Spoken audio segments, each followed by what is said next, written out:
Pernah kebayang nggak apa jadinya kalau seorang influencer keuangan yang cukup populer tiba-tiba bikin siaran darurat? Bukan cuma itu, dia meramalkan pasar bakal hancur lebur dalam waktu dekat. Nah, kali ini kita akan coba bedah bareng-bareng setiap klaimnya yang provokatif itu, biar kita paham sebenarnya apa sih yang lagi dia sampaikan.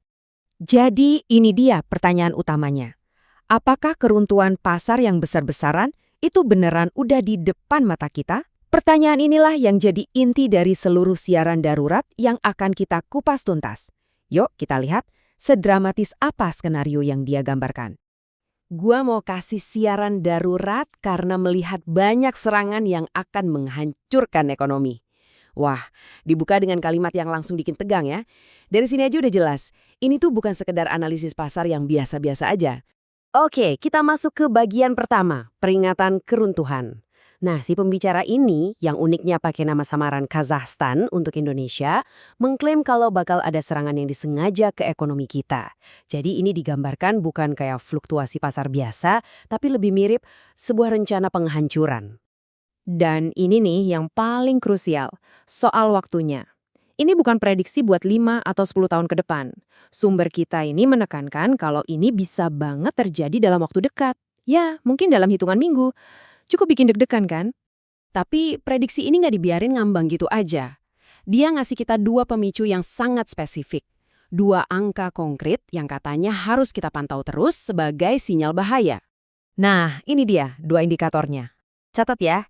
Pertama, IHSG anjlok di bawah 6.500. Kedua, saham bank swasta terbesar di Indonesia juga jatuh di bawah 5.500. Menurut dia, kalau dua level harga ini jebol, yaitu tandanya keruntuhan yang dia ramalkan udah dimulai. Kita bahas angka pertama. IHSG di bawah 6.500. Angka ini tuh sering dianggap kayak batas psikologis yang penting banget buat pasar saham kita. Nah, menurut si pembicara, kalau level ini sampai tembus ke bawah, itu udah jadi lampu merah pertama yang serius. Lanjut ke pemicu kedua, yang ini lebih spesifik lagi. Saham bank swasta terbesar di Indonesia anjlok di bawah 5.500. Kita tahu kan, bank ini salah satu pilar utama sistem keuangan kita. Jadi kalau sahamnya jatuh, apalagi dikombinasikan dengan IHSG yang melemah, itu dianggap sinyal kehancuran yang hampir nggak bisa dihindari. Terus pertanyaannya, siapa sih yang katanya ada di balik potensi kehancuran ini? Nah, analisisnya nggak berhenti di angka doang.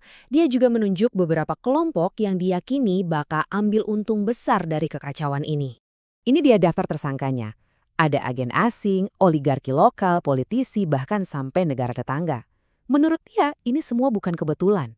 Ini adalah sekumpulan kekuatan yang udah siap siaga buat manfaatin situasi demi keuntungan mereka sendiri. Dan ini logikanya. Momen kayak gini tuh dianggap super langka. Ibaratnya ada diskon besar-besaran buat aset-aset strategis negara yang mungkin cuma dateng 20 atau 30 tahun sekali. Peluang sebesar ini, katanya, pasti bakal menarik banyak banget peminat. Masuk akal kan? Tapi tunggu dulu. Analisis ini nggak cuma nyalahin pihak luar loh. Ada juga kritik yang super tajam yang diarahkan ke dalam negeri, yaitu kebijakan pemerintah yang katanya malah membuka pintu buat ekonomi kita jadi rapuh begini. Jadi begini alur ceritanya. Katanya tahun lalu dia udah kasih saran ke pemerintah buat gencar promosiin mobil listrik. Tujuannya biar kita nggak terlalu bergantung sama minyak impor yang harganya lagi gila-gilaan. Tapi klaimnya pemerintah malah melakukan sebaliknya. Insentif buat mobil listrik justru dicabut.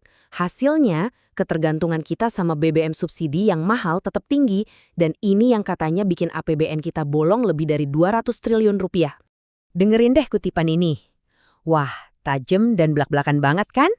Ini benar-benar nunjukin tingkat frustrasinya dia atas dugaan kesalahan kebijakan itu. Buat dia, ini bukan sekedar salah langkah kecil, tapi sebuah blunder fatal yang harganya harus dibayar mahal oleh kita semua. Nah, disinilah argumennya jadi sangat mengejutkan. Setelah ngegambarin skenario yang suram banget, dia justru bilang kalau bencana ini sebenarnya adalah hal yang baik. Aneh kan? Yuk kita coba pahami gagasan penghancuran kreatif ini. Coba deh kita renungin pertanyaan ini. Mungkinkah sebuah keruntuhan pasar yang begitu menghancurkan justru ada manfaatnya? Pertanyaan yang kayaknya paradoks ini adalah inti dari kesimpulan dia. Dia percaya di balik setiap krisis besar selalu ada peluang raksasa yang tersembunyi. Jadi, ini ibaratnya dua sisi dari satu koin yang sama. Di satu sisi, jelas ini krisis. Pasar anjlok, aset-aset diobral murah, dan ada potensi kerusuhan. Tapi di sisi lain, dia melihat ini sebagai sebuah peluang. Peluang langka buat merombak total sistem ekonomi kita dan lepas dari cengkeraman pemain-pemain lama. Dan kutipan ini benar-benar merangkum teori penghancuran kreatif tadi. Intinya kalau Indonesia mau maju, mungkin dengan sistem keuangan yang lebih modern dan gak itu-itu aja pemainnya, maka sektor perbankan yang ada sekarang ini harus hancur dulu. Katanya, itulah harga yang wajib dibayar untuk sebuah transformasi. Jadi, kita dihadapkan pada sebuah peringatan yang keras sekaligus teori yang sangat radikal. Pada akhirnya, poin utamanya mungkin bukan soal prediksinya benar atau salah, tapi lebih ke pertanyaan besar yang diajukan ke kita semua. Memangnya berapa sih harga yang harus kita bayar untuk sebuah transformasi sejati?